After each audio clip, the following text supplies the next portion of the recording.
नमस्कार।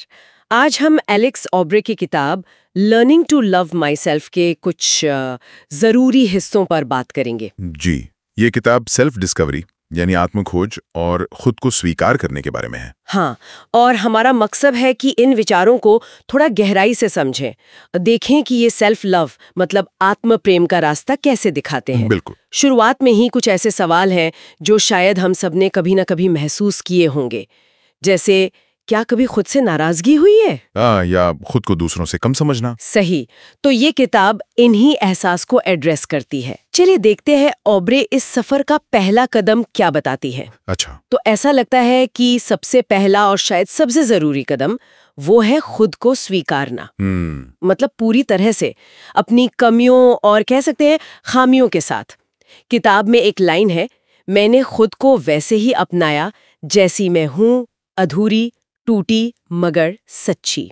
हाँ, ये बहुत पावरफुल लाइन है और दिलचस्प बात ये है, जैसा किताब बताती है, कि ये सिर्फ मान लेना नहीं है, ये एक इमोशनल बदलाव की शुरुआत है। अच्छा। हाँ, मतलब जब आप खुद को सच में स्वीकार लेते हैं, तभी आप अपने आप से वो जो सेल्फ टॉक होती है, उसका तरीका बदल सकते हैं। सही। बिना स्वीकृति के शायद वो पॉजिटिव बातें खोखली लगे। बिल्कुल। तो स्वीकृति के बाद आता है ये सेल्फ टॉक यानी खुद से बातचीत का तरीका। हाँ, तो किताब क्या कहती है इस बारे में? कैसे बात करनी चाहिए खुद से? किताब का सुझाव है कि नरमी से, सहानुभूति से बात करें, जैसे हम किसी अच्छे दोस्त से करते हैं मुश्किल में। एक बहुत खूबसूरत लाइन है इसमें, मेरी आत्मा को मेरी ही आवाज चाहिए, नर्म, सच्ची और सहानुभूति भरी। वाह। और इसी से जुड़ा है वो रोज सुबह पॉजिटिव अफर्मेशंस, मतलब सकारात्मक पुष्टि करने का सुझाव। ये धीरे धीरे हमारे सोचने का पैटर्न बदलता है। बातचीत बदलो। लेकिन एक और पहलू है इसमें जो मुझे सोचने पर मजबूर करता है, दर्द का सामना करना। हाँ, ये बहुत जरूरी पॉइंट है। अक्सर हम मुश्किल फीलिंग से भागते हैं ना, किताब इस बारे में क्या कहती है? हाँ बिल्कुल, किताब दर्द से भागने के बजाय उसे अनुभव करने, उसे समझने पर जोर देती है। अच्छा, एक जगह कहा गया है, हर आंसू ने मुझे मेरी गहराई से मिलवाया। मतलब ये है कि दर्द चाहे कितना भी मुश्किल लगे, वो सेल्फ अवेयरनेस और ग्रोथ का एक शक्तिशाली जरिया बन सकता है। दर्द को एक टीचर की तरह देखना, ये एक अलग नजरिया है। हाँ बिल्कुल, ये हमें अपनी छुपी हुई ताकत से मिलवाता है। लेकिन अपनी देखभाल के लिए कुछ प्रैक्टिकल कदम भी तो होंगे, जैसे बाउंड्रीज रखना, सीमाएं तय करना। निश्चित रूप से। और अगर हम बड़ी पिक्चर देखें तो अपनी इमोशनल और मेंटल हेल्थ के लिए सीमाएं बनाना, ये सेल्फ लव का एक बहुत ही ठोस प्रैक्टिकल रूप है। हाँ, ये बात तो है। किताब में एक बहुत सशक्त विचार है, मैंने ना कहना सीखा है ताकि मैं खुद को हाँ कह सकूं। वाह, ये बहुत गहरी बात है। ना कहना ताकि खुद को हाँ कह सकें। हाँ, ये सिर्फ दूसरों को मना करना नहीं है, ये अपनी जरूरतें, अपनी एनर्जी, अपने सुकून को प्राथमिकता देना है। कई बार हम दूसरों को खुश करने में खुद को भूल जाते हैं। सही कहा।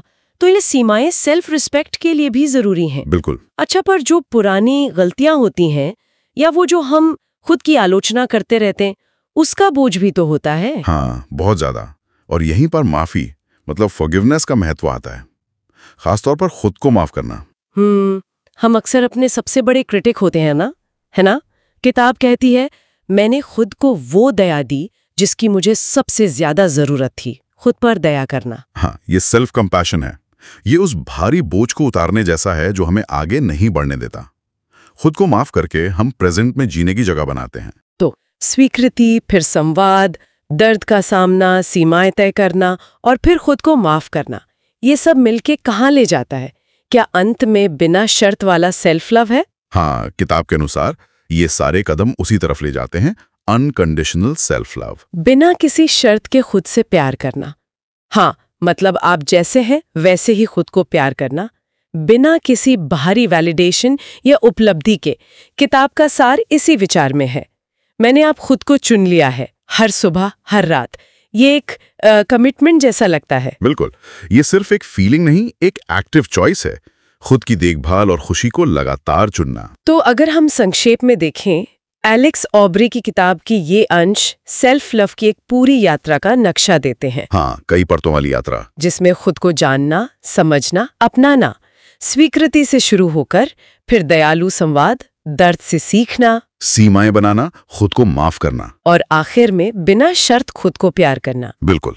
तो मुख्य संदेश शायद यही है कि हर कोई अपने आप में काफी है और प्यार का हकदार है, सबसे पहले खुद से। सही कहा। ये यात्रा आसान नहीं होती शायद, पर जरूरी बहुत है। हाँ, जरूरी लगती है। हाँ, ये सब एक दिलचस्प सवाल भी खड़ा करता है, मेरे मन में आ रहा है। क्या? कि जब कोई इंसान सच में पूरी तरह से खुद को अपना लेता है और खुद से प्यार करना सीख जाता है, तो इसका उसकी बाहरी दुनिया पर क्या असर पड़ता होगा? अच्छा, मतलब उसके रिश्तों पर? हाँ, उसके रिश्तों पर, उसके काम पर, उसके जीने के तरीके पर। कैसे ये अंदरूनी बदलाव बाहरी सच्चाई को बदल सकता है? ये सोचने वाली बात है। बिल्कुल, इस पर विचार किया जा सकता है।